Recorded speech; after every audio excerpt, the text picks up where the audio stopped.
Agora apareceu. Então, beleza. Bora lá. Comunicação.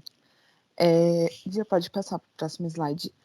Comunicação, em linhas gerais, é a troca de informações de modo intencional ou involuntário.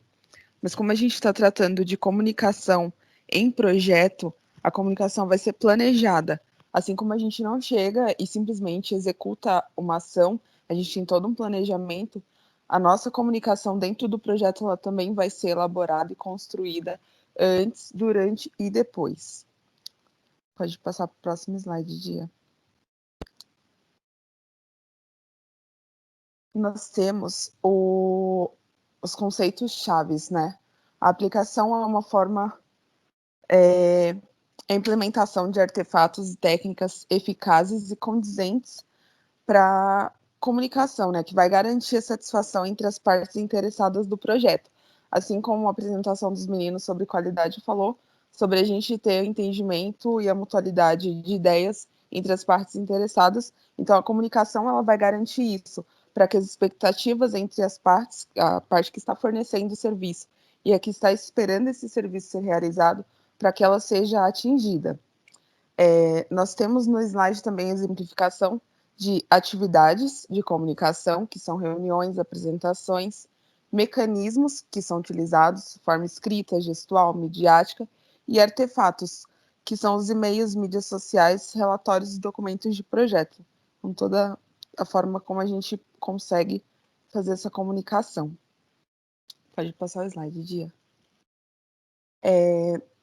Para a gente garantir, né, uma comunicação, que a nossa comunicação seja um fator crítico de sucesso dentro do nosso projeto e para que a gente possa evitar mal-entendidos, equívocos e diversos erros, a gente, dentro do PMBOK, a gente tem a aplicação dos 5 Cs que vão nos nortear, né, para reduzir esses problemas, que são correto, ou seja, a aplicação de gramática e ortografia de uma maneira correta, concisa, com expressões e eliminação de excesso de palavras para que não se torne algo repetitivo e desnecessário, uma forma clara, com propósito e expressões que sejam direcionadas às necessidades do leitor.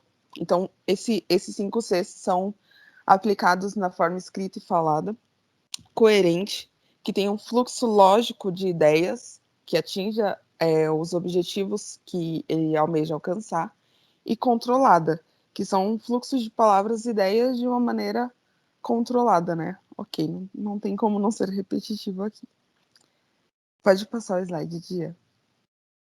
E junto com esses 5 Cs, nós temos comunicações, apoios, habilidades de apoio para essa comunicação, que são a escutativa, que está voltado para o engajamento e resumos que garantam uma troca eficaz de informações. E um exemplo muito claro disso são as nossas reuniões, as nossas aulas. Apesar de a gente ter um grande número de acessos, nem todo mundo consegue estar presente durante a aula. Então, além dos registros que ficam das reuniões, das aulas, a gente sempre conta no grupo com alguém que faz um resumo, que aponta todos os principais tópicos, para que a gente se norteie com mais eficiência. A gente tem também a consciência das diferenças culturais e pessoais, que tem o objetivo de reduzir os mal-entendidos.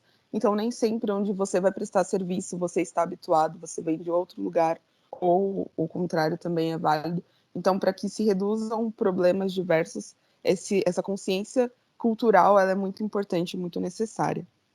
A identificação, definição e gerenciamento das expectativas das partes interessadas, ou seja, as negociações que visam reduzir expectativas conflitantes entre as partes interessadas, que foi o que os meninos da qualidade falaram, entre o que o receptador está esperando, o que o prestador vai oferecer, e para que não haja conflito no produto final que vai ser entregue. E o aprimoramento das habilidades, que envolve persuadir uma pessoa, uma equipe a executar uma ação, motivar as pessoas e fornecer incentivo, orientar para melhoria de desempenho e consequente alcance de resultados, negociar para que os acordos sejam mutuamente aceitáveis e tenham prazo de aprovação ou decisões menores. Então, esse aprimoramento das habilidades, ele vai criar uma sinergia entre a equipe, entre as partes interessadas, e nos levar para um projeto que tenha uma fluidez, que tenha um bom engajamento. Dia. Boa, então, além disso, o guia também traz para a gente 3 pontos que a gente precisa considerar quando a gente quer ter uma comunicação eficaz. Então, o primeiro ponto, a gente precisa ter clareza, né, sobre o propósito dessa comunicação. Então, qual é o nosso objetivo com essa comunicação? A gente precisa compreender muito bem quem está recebendo essa comunicação e verificar se a gente está conseguindo atender as necessidades e as preferências desse receptor. E a gente precisa sempre, a todo momento, monitorar as comunicações, medir a eficácia dessas comunicações, porque às vezes as pessoas, elas pensam, foi enviado e-mail, foi feito aquele post, por exemplo, nas redes sociais, a gente colocou aquela informação no site do projeto, mas o quanto foi eficaz? Então, a gente precisa observar isso ao longo do projeto. Outra questão também que o guia traz para a gente é essa figura do modelo de comunicação. Sei que vocês já devem estar um pouco cansados até dessa imagem, a gente viu durante o colégio, todo mundo chegou a ter um pouco de acesso a esse quadrinho básico de emissor, receptor, mensagem, mas a gente trouxe aqui para poder evidenciar 2 pontos, né? Então, a gente tem aqui o modelo de comunicação básica, se a gente observar acima dessa figura, né? Então, a gente tem ali a linha básica, emissor, mensagem, receptor. E aí, o emissor, ele codifica a mensagem, né? Então, ele transforma ela em um texto, em um som, ele coloca dentro de algum meio. Só que essa mensagem, ao ser transmitida, ela pode ter algum ruído. E ela chega no receptor e ele precisa decodificar. Então, ele precisa fazer com que essa informação ela seja útil para ele. Nesse processo de comunicação simplificada, né, a básica, a gente não se preocupa com o entendimento da mensagem, a gente se preocupa com a entrega. No quadro, se a gente olhar para a parte de baixo, a gente tem aqui uma comunicação mais interativa, onde a gente envolve também, além desse processo anterior, um processo de codificação pelo receptor dessa mensagem, ou seja, ele recebe aquela mensagem, ele cria seus feedbacks, suas orientações a respeito disso, seus entendimentos, e ele devolve para o emissor, e aí o emissor decodifica essa mensagem para verificar se foi entendido aquilo que ele gostaria de transmitir. Além de todo esse processo, a gente também tem que levar em consideração o estado emocional das pessoas envolvidas nessa comunicação. Então, a gente precisa verificar como esse emissor está, como esse receptor também estará. A gente precisa verificar as questões de cultura, de geração, nacionalidade, questão de gênero. Precisamos também nos adequar e entender os filtros, né? Porque a gente passa a mensagem de uma forma, mas cada um pode receber de maneira diferente, de acordo com seus filtros, de acordo com as suas experiências de vida. Então, esse quadrinho que o guia traz para a gente é muito importante quando a gente pensa e a gente vai planejar as nossas comunicações, principalmente no viés de comunicação que tem a interação com o público, com as pessoas, né? Quando a gente fala de uma comunicação como a Gi trouxe por outros artefatos, como um texto, algumas questões dessas a gente tem que considerar também, mas fica um pouco mais difícil o processo. Aqui falando propriamente, então, do gerenciamento das comunicações do projeto, o que inclui, né? Inclui todos os processos necessários para garantir que as necessidades de informação de todas as partes interessadas do projeto sejam satisfeitas. E essas informações, elas devem ser geradas, coletadas, distribuídas, armazenadas, recuperadas e organizadas de maneira oportuna e apropriada.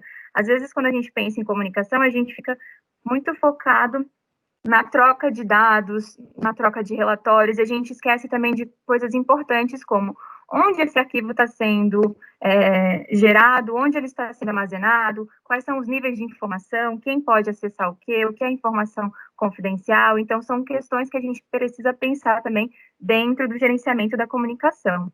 Os processos do gerenciamento de comunicação são 3. Então, aqui tem um quadrinho, uma figura que também está presente no guia, que traz um resuminho de cada uma dessas 3 etapas, né? Então, o 10.1 é planejar o gerenciamento dessa comunicação, 10.2, gerenciar a comunicação, e no 10.3, monitorar. Aí eu vou falar um pouquinho sobre o 10.1, que é o planejamento do gerenciamento dessas comunicações. Aqui a gente envolve uma abordagem e a construção de um plano para que todas as atividades de comunicação do projeto gerem o que a gente falou lá atrás, né? Então, gere essa necessidade de informação, ela seja satisfeita para todas as pessoas que estão envolvidas dentro do projeto. Esse plano de gerenciamento ele é desenvolvido no início do ciclo de vida do projeto e ele deve ser revisado periodicamente e modificado assim que for necessário, sempre quando algum dos stakeholders solicitar ou então quando a gente tiver o início de uma nova fase do projeto. E aí aqui o que eu falei anteriormente sobre os métodos de armazenamento, recuperação e disposição final de todas as informações devem ser considerados e documentados durante esse processo. Aqui tem mais uma figura que tem o resumo das entradas, das ferramentas e das saídas. O horário já está avançado, a gente não vai discorrer sobre todas elas, mas é interessante só pontuar aqui que das entradas a gente sempre tem, como nos outros, né, o termo de abertura do projeto, a gente tem aqui o plano de gerenciamento do projeto também, a gente tem aqui os documentos de projeto entrando, a gente observa também os fatores ambientais da empresa, que muitas vezes não estão, né, dentro da gerência direta do gestor, né, ele não tem tanto controle, mas é uma entrada, e também os ativos dos processos organizacionais, são as políticas, as diretrizes, e isso o gestor de projeto tem controle, né. As ferramentas aqui, como a gente tem listado, e muitas são parecidas com as disciplinas anteriores. Eu acho que é interessante também a gente falar nesse ponto aqui sobre os métodos de comunicação, modelos de comunicação que a gente tem que considerar como ferramentas necessárias para garantir que esse processo seja eficaz.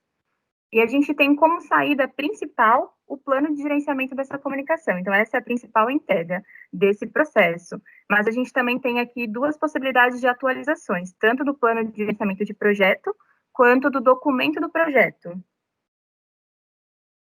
A gente tem mais um fluxo, né, uma figurazinha para poder a gente entender quais são as entradas, né, dentro desse processo, quais são as saídas. Então, como eu falei aqui, a gente tem o termo de desenvolvimento de abertura do projeto, o plano de gerenciamento, os documentos gerais do projeto e os dados dos fatores ambientais da empresa e os ativos. Que depois do plano de comunicação, a gente tem a saída principal, gerenciamento de projeto e os documentos. E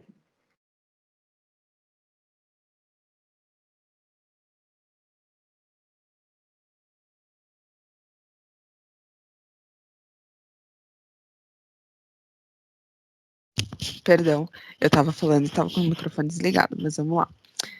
Na parte de gerenciar as comunicações, é onde eu vou assegurar a coleta, a criação, a distribuição, o armazenamento, a recuperação, o gerenciamento, o monitoramento e a disposição final adequada dessas informações do projeto. Então, assim, para eu garantir que eu vou realizar um projeto com uma fluidez muito boa, eu vou evitar conflito de execução, de perda de informação, eu vou me assegurar de que todos esses pontos eles estão sendo bem aplicados. Acho que foi uma das primeiras apresentações, nos falaram como cada projeto ele é único, mas eu assegurar tudo isso, eu consegui fazer todo esse gerenciamento de informações, esse armazenamento eficiente, eu garanto que os próximos projetos eles também terão uma base muito boa de acesso de arquivos de documento que podem me nortear em projetos distintos. Pode passar, Dia. A gente tem mais um quadrinho, e isso é muito interessante no PMBOK, ele segue a mesma padronização, então eu consigo recuperar muito mais rápido as informações, e mesmo sendo por temas diferentes, eu tenho um norte muito mais fácil, né? Então, as entradas, as ferramentas e técnicas que eu vou aplicar e as saídas. Então, não tem muito segredo também, não tem muita novidade com relação aos outros. E pode passar o quadrinho. E o último de gerenciar as comunicações, que eu sigo lá da mesma forma, do plano de gerenciamento, os documentos do projeto que são essenciais para gerar, desde o início, o planejamento inicial da execução e armazenamento para consultas posteriores, monitorar e controlar os trabalhos do projeto, a empresa, a organização, todos os fatores que envolvem ela, todas as equipes, e como que essa gerência de comunicação vai ser transmitida, como ela vai chegar até o final do meu projeto. É isso, pode passar, Dia. E aí, o último processo, que é o 10.3, que é monitorar as comunicações, é o processo final para garantir que todas essas necessidades de informação de todas as pessoas envolvidas no projeto foram atendidas. Então, é onde a gente vai comparar o plano de comunicação com o que de fato foi realizado de comunicação, para a gente poder averiguar o quanto funcionou, como funcionou, onde precisa de alguma forma ser modificado. E o impacto e as consequências das nossas comunicações, elas devem ser avaliadas e monitoradas o tempo todo. Então, dentro desse processo, esse processo ele está para dentro do monitoramento e controle também, porque a gente precisa garantir sempre algumas questões. A gente precisa garantir que a mensagem certa foi enviada, que o conteúdo certo estava presente e que todo mundo teve o mesmo nível de entendimento, tanto o emissor quanto o receptor. A gente precisa garantir a entrega para o público final correto, com o canal correto e na hora certa. Então, esse monitoramento ele vai ter diversos métodos, como pesquisa de satisfação, coleta de lições aprendidas, observações, revisão de dados, mas ele tem como objetivo final monitorar e o quanto foi eficaz, quanto foi efetiva essa comunicação. O quadrinho traz uma figura que traz, então, as possibilidades de entrada, as ferramentas e a saída. É interessante frisar aqui, de diferente do 10.2, por exemplo, como a gente colocou, é que a gente tem como entrada os dados de desempenho de trabalho, ali no item 3, como vocês podem observar. Então, aqui a gente não tem uma entrada, por exemplo, de relatórios, normalmente no 10.2, e eles são distribuídos e divididos durante esse processo de gerenciamento. Aqui a gente observa como entrada o dado. Então, por exemplo, a quantidade de acessos, os indicadores, os números que trazem para a gente alguma informação que a gente vai trabalhar aqui dentro desse processo do 10.3. A gente tem como saída principal essas informações sobre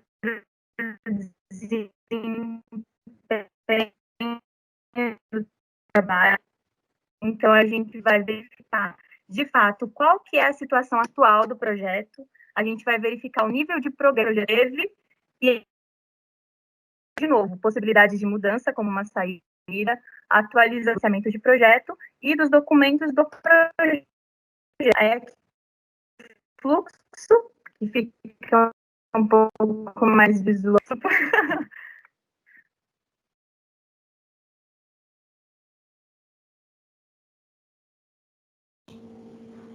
Tá travando aí mesmo, gente?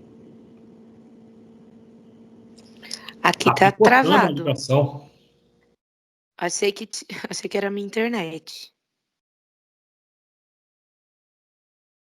Deu falha na comunicação. Travou. Falha na comunicação, pessoal. Eu acho que foi programado essa fase. Entendeu? Para dar um tchan na Eu também apresentação. acho. Para encerrar, né? Não foi programada, mas vocês perceberam como é importante a gente garantir que não tenha falha no processo de comunicação. Que gancho, hein? Que maravilha! Para ver se estava todo mundo prestando atenção.